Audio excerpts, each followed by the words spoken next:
All right, so we're going back to our earlier conversation about the happenings in Parliament. And once again, we're joined by Dr. Benjamin Ankrah of the University of Ghana Business School. We lost him earlier. Welcome back. And so I was asking that, what do you make of how the Speaker has handled himself and the whole issue about the majority and the minority, including that of the judiciary so far? Yes, good afternoon once again. My initial comment is that the Speaker has not shown leadership. He has not, because when issues of such occur, I mean, how on earth, like an institution like Parliament, people should be fighting over seats? With the greatest of respect, this is done at the primary level. Because somebody will say, you are sitting on my seat, get up. How did we get here? The Speaker knew very well that there were certain things that had happened earlier, and this was expected. And so he needed to have called, at least. That's where I say leadership. You are the head of the institution. So he could have called two parties and their leaders to have sat with them. Did he ever do that? No. Before every sitting, there's always a small meeting between the Speaker and the leadership from both sides. Could he not have called them to say, guys, you know what? It is the national interest which is of importance, not partisan interest. An issue came up, a decision was made, and then somebody went to court. Can't we for once respect the decisions of the court? One person who says, I want Parliament as an institution to be respected, but he does not want to respect the Supreme Court as an institution. Bearing in mind that, one, he's a lawyer. I'm not one. I'm just a management person. But indeed, if you are a lawyer, you know that a decision you made, somebody went to challenge.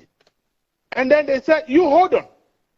We are not passing judgment yet. Hold on until the substantive issue is resolved or dealt with. So when they say hold on, it simply means that you want the status quo to remain. That does not mean anybody has lost the case.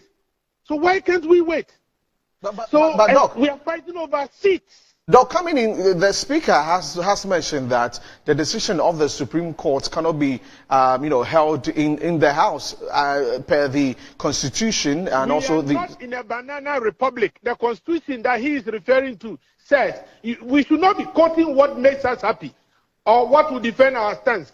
The Constitution says you have every right to make any law, make the laws. But when you finish, when we have a doubt as to what it really means, there's only one other institution that is closed by the Constitution of Ghana, and that's the Supreme Court. The Supreme Court will have to give an interpretation that at what point do we say somebody has crossed carpet? Somebody says, January, after the election, I intend to work with this group or I intend to work with that group. You are not there yet. In any case, if you are referring to Professor Michael Quay's ruling, which was wrong then, it is still wrong today. That particular one, somebody had gone to complain that somebody amongst us has left. And in this particular instance, the Speaker says, I have realized, I've seen the notice of pools. Is that how to run this country? Okay, Doc. Can't we say that for national interest, do you know what is going to happen in January? If Parliament does not sit. Okay, Doc, coming in with this one, yesterday the Speaker was in the chamber together with the NDC MPs, and this was after the NPP MPs had called for Parliament to reconvene, and then they did not show up. In that case, what is the Speaker supposed to do? In reality, my text indicates that the NPP members were around, but they did not have the numbers. Somebody tells me, I will not conjecture, but somebody tells me the numbers that they had was less than 50.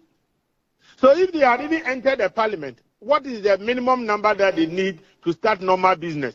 NPP numbers were in the region of 50, and this NPP less than 50. So we could have had less than 100 out of 275. Everybody understands that indeed, because of the campaign season. But indeed, come to think of it, if they had entered the chamber, and then somebody says, you're on my seat, you're not on my seat. Remember what happened, especially with this Parliament, that somebody got injured during the first day in Parliament. Somebody go injured, with a knife or with whatever. So there could have been chaos. My point is that the speaker should not be attacking other institutions when he feels that his institution should not be touched. Now it is no longer about parliament, but about he as an individual speaker against the judiciary and against the executive. Is that how we want to run this country? NDC says that they will only comply when the speaker speaks. NDC has never said that they will not respect the court ruling. They have never said they will not respect the speaker. They only said that they will only abide by what the speaker says. I don't mind who sits on the left or who sits on the right. I don't actually mind. For me, I even would have thought that the MPP guys will go to parliament. When you go and the seats are on the left, go and sit there and rather draw the speaker's attention. That is where we are supposed to be based on the ruling at the Supreme Court. The status quo must remain. And so, Doc, I mean, for what you just said, you cannot blame the speaker for that. If when the NPP MPs get into the chamber and find out that the NDC MPs are on the right, and they say that, okay, you're on the right, we want to be there, and so we cannot control. How do you blame the speaker on this, sir? And that is why I mentioned earlier that I have to look at it from both sides. That yes, the speaker could have spoken to them. They could have had several discussions even before the day of the meeting. That he did not show. He only spent time to organize a press conference and to attack others. That is where I said he did not show leadership. But again, I mentioned that if MPP had the numbers, of course they didn't have, but if they had the numbers, they should have gone inside the chamber. And then you draw the attention of the speaker that this is where we are supposed to be, but somebody is occupying our space. And then now draw his attention. If he fails to act or he acts, whatever would have happened would then move for us to have a better understanding of what ought to have been done. But you were not there. You only sat outside and said, somebody is on my seat. You go in there and make your complaint, not outside. All right. So Speaker is organizing press conference.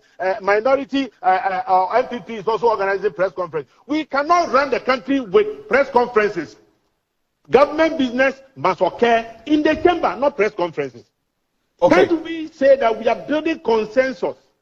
Can't we say this is where I expect people like Chairman Sambosu, this is where I expect people like Haruna to say we want to intervene. Because Doc, we are so experienced that these things we can do the behind the scenes talking. All right, Doc, thank you very much for your time here this afternoon. Dr. Benjamin Ankrah is with the University of Ghana Business School.